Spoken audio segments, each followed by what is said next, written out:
When I first arrived at the University of Washington campus during my freshman year, I felt like high school had adequately prepared me to enter a new adventure, and I was so ready to embark my journey as a college student. Unfortunately, that feeling of confidence that I had did not last because I immediately found myself surrounded by so many other brilliant and driven students.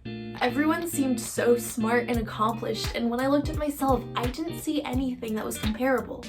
I felt like a fish out of water or a polar bear in a crowd of penguins. I just didn't feel like I belonged. What I was experiencing, as well as what so many other high achievers and college students experience, is a classic case of the imposter syndrome. And that's exactly what we're going to talk about today. The imposter syndrome is a psychological term that refers to the pattern of behavior where people doubt their accomplishments or have an internalized fear of being exposed as a fraud. People with imposter syndrome tend to have a feeling that they are not intelligent enough, despite evidence that proves otherwise.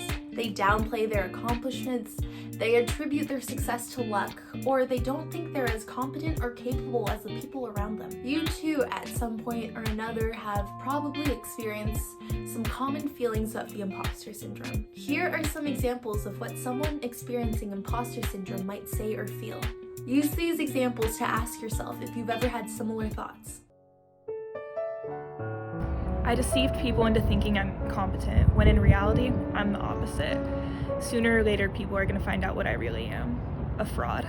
My accomplishments aren't that big of a deal. They weren't even that hard, and anybody could really have done it. My success is based off outside factors like dumb luck. I just happen to be in the right place at the right time. The people around me are so much smarter than I am. They work so much harder than me to get to where they are right now.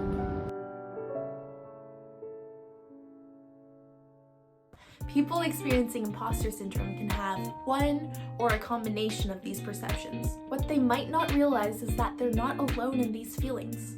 A whopping 70% of people have admitted to feeling like an imposter at some point. But one group of people in particular are especially vulnerable to experiencing the imposter syndrome: college students. We enter college and it's a whole new world. New friends, new living situation, a newfound sense of independence. And what we might not see coming is the new change in academic environment. A person can leave high school and feel fine, and arrive at college and find that everyone is just as accomplished as they are. This can lead to feelings of inadequacy, or the person even questioning how much they deserve to be here. Maybe you'll come to college and have thoughts that are like, "Oh, I don't belong here. The admissions office accepted me by mistake, and I'm just faking my way through all of this." or "Everyone here knows exactly what they're doing with lives. What am I doing?" well, I'm here to tell you that you do belong, and those feelings are just negative thoughts inside your head, being mean to yourself. If you keep doubting yourself and doubting your accomplishments, you won't be able to push yourself forward because you're holding on to that past idea of yourself, that you're not good enough. And that's what I think is the most harmful part of all of the imposter syndrome, is that it can limit our courage to go after new opportunities because we don't think we're deserving of them. Sometimes we can be our own harshest critics, so it's really important to recognize your own imposter syndrome if you're ever having negative feelings about yourself. Let's bring back my friends from earlier and see how they could change their mindset. I worked hard for all of my accomplishments. I'm confident in who I am and what I've done. I am being supported. I am strong and capable. I am worthy of success. I'm proud of myself for how far I've come. My ideas are worthy of attention. I'm worthy of all I desire.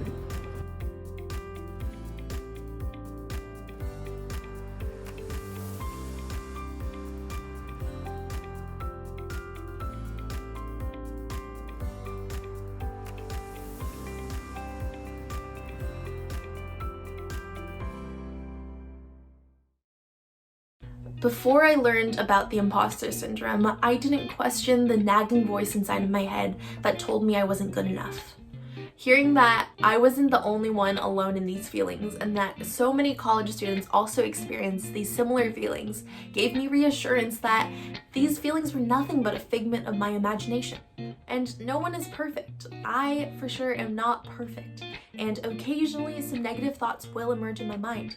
But I try to not let these feelings of self-doubt ever control my actions. The best thing I can do is acknowledge that it's the imposter syndrome that's talking badly and not me, and then recognize my own talents and keep going, even if I do feel like I'm faking it.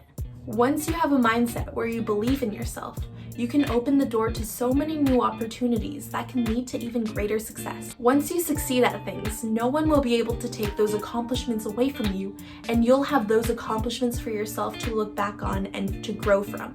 Hopefully, by sharing my own experience of the imposter syndrome, you were able to identify with some of these feelings, and you found some helpful ways that you can navigate through your own self-doubt. So that's it for today's episode.